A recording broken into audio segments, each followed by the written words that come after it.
Hey folks, super excited to talk to you today about Codev 3. We're just about to release it, and there's three headline features we wanted to share with you. The first one is the VS Code extension. So we've heard people come to us and say, look, I like Codev, but the UI is not my thing.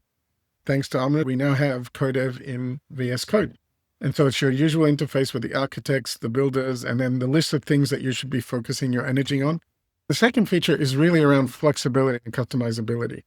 Pluggable forges, so you can swap in GitLab, GitHub. Pluggable harnesses, so if you want to use Gemini or Codex instead of Claude, that now works. And finally, we have a multi-stage process.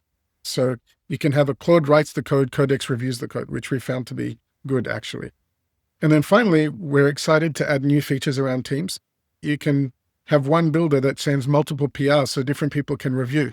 You can get updates. You can suggest who should be a good reviewer for which PR. Super excited to share this with you. Can't wait to see what you folks do.